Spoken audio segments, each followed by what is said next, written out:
Lorsque j'ai appris cette nouvelle, franchement, j'étais réellement en colère. Ça me faisait vraiment mal. Ousmane Diomandé blessé et qui allait subir une opération au genou. Ça, franchement, les gars, c'est un coup dur.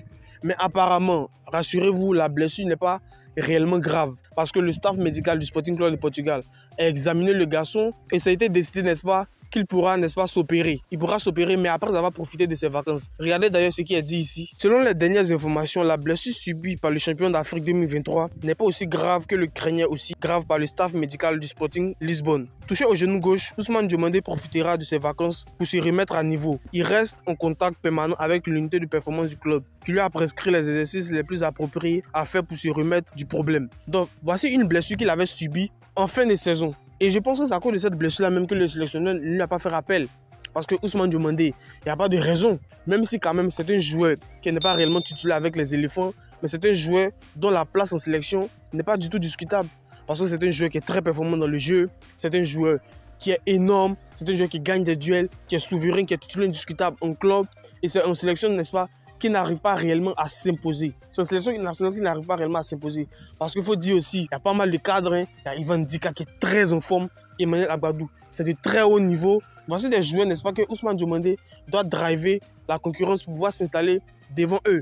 Mais Ousmane Diomandé, en club, il continue à faire de belles performances. Champion du Portugal, n'est-ce pas, cette saison avec le Sporting Club de Portugal. Champion du Portugal aussi la saison dernière avec le Sporting Club de Portugal, on le rappelle aussi. Et vainqueur de la Coupe de Portugal avec le Sporting. Ça, franchement, ça fait réellement plaisir.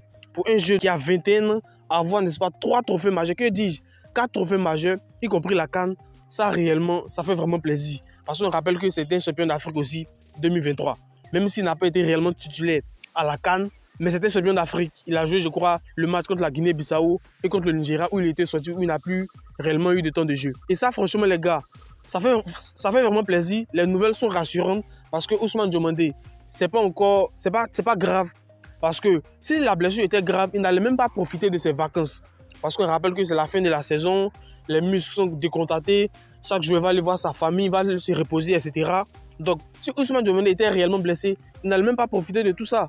Mais apparemment, selon les opérations, selon le staff médical du Sporting Club de Portugal, le joueur n'est pas réellement aussi touché que ça. Certes, il est blessé au genou, mais il peut toujours profiter des vacances en suivant, n'est-ce pas, un programme médical assez structuré que le club lui a prescrit. Donc c'est ça qui va suivre et que ça va lui permettre, n'est-ce pas, d'être un jeune. Parce que Ousmane Diomandé, c'est quand même un joueur majeur de la sélection, quoi qu'on le dise, c'est quand même un joueur majeur aussi de son club. Au Sporting Club de Portugal, il fait partie des pionniers de cette défense-là. On l'a vu notamment en Ligue des Champions, où il a joué contre de grands attaquants et il a été vraiment souverain.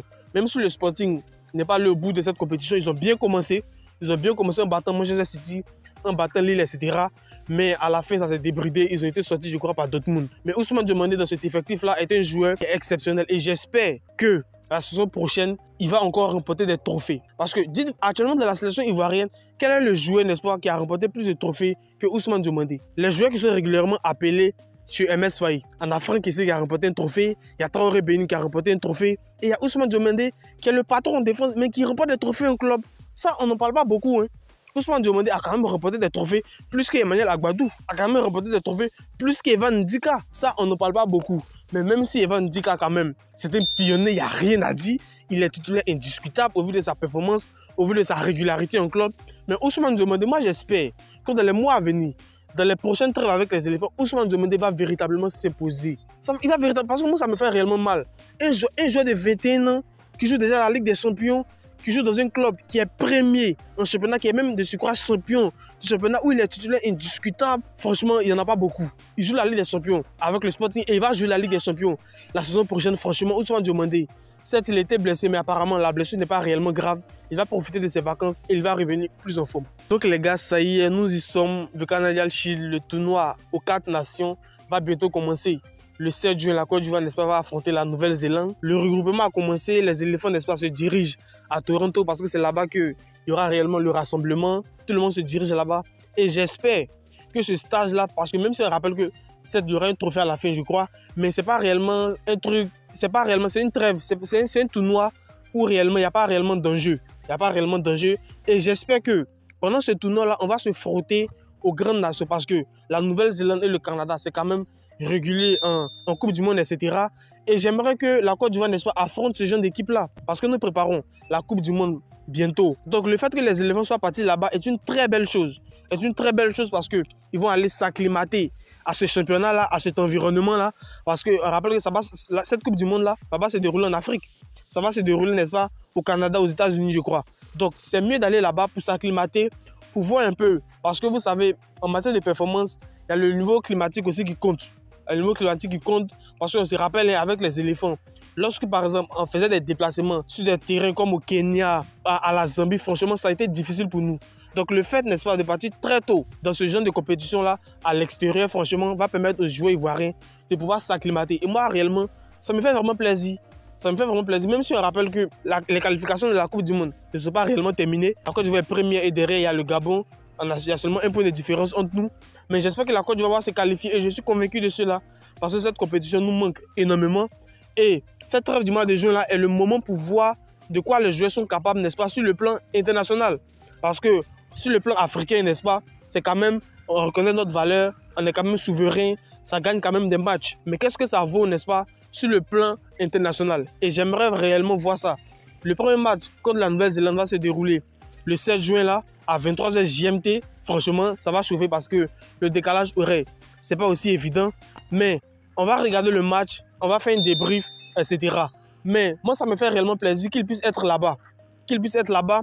Et j'aimerais que, parce que la dernière équipe que la Côte d'Ivoire a affrontée, n'est-ce pas, qui est à l'extérieur, je dois le croire, l'Uruguay en mars 2024, si je ne m'abuse, on a gagné 2-1. Donc affronter régulièrement ce genre d'équipe-là, qui sont présentes à la Coupe du Monde, ça va nous permettre d'avoir une idée de ce à quoi on sera exposé, ce qui nous attend dans cette compétition-là. Parce que la Côte d'Ivoire, n'est-ce pas, moi je sais que la Côte d'Ivoire ne va pas aller à cette Coupe du Monde-là pour figurer. On y va, n'est-ce pas, pour jouer. On y va pour défendre, n'est-ce pas, notre titre de champion d'Afrique. Mais ce n'est pas pareil. Mais on y va, n'est-ce pas, pour prouver de quoi nous sommes capables sur le terrain.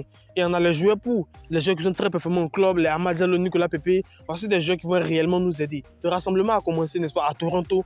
J'espère que la Côte d'Ivoire, n'est-ce pas, va faire de très bons résultats. Et va pouvoir obtenir, va pouvoir se faire voir, n'est-ce pas, sur l'échiquier international. Parce que réellement, ce tournoi-là va réellement compter. Cette heure du mois de juin est réellement décisive, qui va nous permettre d'avoir une certaine idée de la Coupe du Monde à venir. Regardez l'équipe type que Sofascore a sorti, le 11 type africain de la saison. Et franchement, il y a 2 joueurs ivoiriens. Ça, réellement, ça fait vraiment plaisir. Il y a 2 joueurs ivoiriens aussi. Il y a 2 joueurs nigériens. Ça fait vraiment plaisir. Et Yaya Fofana dans les buts, c'est totalement mérité parce que Yaya Fofana, durant cette saison, a montré réellement qu'il est le patron de cette défense en jeu. Il est le patron réellement qui peut s'imposer et qui peut permettre à son équipe de gagner des victoires. Parce que le nombre d'arrêts que Yaya Fofana fait, c'est des arrêts vraiment décisifs. C'est des arrêts vraiment à des moments clés du match qui permettent à son équipe de pouvoir remporter. Et ça, réellement, ça met à son actif. C'est vraiment une très bonne chose. Lui-même, il a été élu meilleur joueur de la saison de Angers. Ça fait vraiment plaisir. De le voir dans le 11 type de Sofascore, je précise. Ça, franchement, c'est une bonne chose. C'est une bonne chose parce que Yaya Fofana, il est monté en puissance tout au long de la saison. On ne l'attendait pas tout de suite à ce niveau incroyable. Mais franchement, il a vite franchi le palier courtisé par des clubs anglais. Et ça, réellement, ça fait vraiment plaisir. Ça fait vraiment plaisir. Et il y a aussi Emmanuel Agbadou qui est dans l'équation. Ça fait vraiment plaisir. Mais ce qui me gêne, c'est que Ndika n'est pas sur cette liste-là. Parce que Ndika, quoi qu'on dise, est le joueur ivoirien qui est le plus régulier durant toute la saison. J'assume ce que je dis. Evan Ndika est le joueur ivoirien qui est le plus régulier tout au long de la saison. Titulaire à part entière dans cette équipe de l'AS Roma. Dites-vous, il a joué 38 matchs, 38 possibles. Et à chaque match qu'il a joué, c'est les 90 minutes. Regardez la régularité qu'il a avec l'AS Roma. Un pion essentiel. Et on rappelle que la Roma a connu pas mal de coachs cette saison. Ce n'est pas le coach Ranieri qui est là, qui a commencé la saison avec eux. Il y avait des coachs qui sont partis, qui sont venus, qui sont partis. Mais Ndika s'est toujours imposé comme étant le titulaire indiscutable à son poste. Et ne pas le voir dans ce 11 type-là réellement, ça me gêne un petit peu. Et il y a Atlanta aussi de Ozlem Kosunu qui n'est pas sur cette liste-là. En tout cas, bon, le choix était vraiment difficile parce qu'il y a des joueurs, il y a des défenseurs ivoiriens qui sont très en forme. Il y a Wilfried Tengo même qu'on pouvait mettre dans la balance parce que Wilfried Tengo a joué pas mal en tant que défenseur central à l'AS Monaco cette saison. Mais Atlanta de Ozlem Kosunu, il mériterait aussi, n'est-ce pas, d'être sur cette liste-là. Parce qu'il a fait une très bonne partie des saisons. Il a joué la Ligue des Champions avec l'Atlanta. Mais franchement, dans l'ensemble, latéral gauche, le joueur de Wolverhampton, il y a Hakimi, tout à fait mérité. Lamine Camara de l'AS Monaco, le Sénégalais. Lookman et Iwobi, le milieu de terrain de Fulham. Et, n'est-ce pas, l'attaquant de l'Atlanta aussi. Et en attaque, moi, je pense que là, il n'y a réellement pas d'injustice. Il n'y a réellement pas d'injustice. Il y a Mamouche, il y a Salah, il y a Mbeumo. Mbemo, c'est 20 buts cette saison. Salah, si je crois, 29 buts en première ligue cette saison. Mamouche, qui a fait une moitié de saison en Allemagne, à Francfort, et qui est venu se relancer à Manchester City, qui s'est vite adapté, qui a commencé à marquer des buts, qui a retrouvé une place majeure dans le système de Guardiola. Mais ce qui me gêne, c'est qu'on aurait pu, n'est-ce pas, mettre Yohan Wissa, le Congolais, qui a fait une très belle saison aussi. Il a fait une très belle saison, on pouvait le mettre aussi. Mais après, tous les joueurs ne peuvent pas être sur cette liste-là. Mais les joueurs ivoiriens, je pense que Yaya Fofana, c'est mérité. Emmanuel Agbadou, c'est mérité. Mais franchement, le défenseur niçois, on pourrait mettre Emmanuel Agbadou, Odilon Kosonou. Franchement, je ne sais pas ce que vous pensez de ça, mais je pense que Odilon Kosonou et Evan Ndika réellement avaient leur place. Peut-être forcément on allait choisir un, mais je pense que réellement ils avaient leur place dans ce 11 type-là. Donc les gars, on va s'arrêter sur ça. Donnez-moi vos avis dans les commentaires. Dites-moi ce que vous en pensez et on se retrouve pour une prochaine vidéo. Allez, peace out.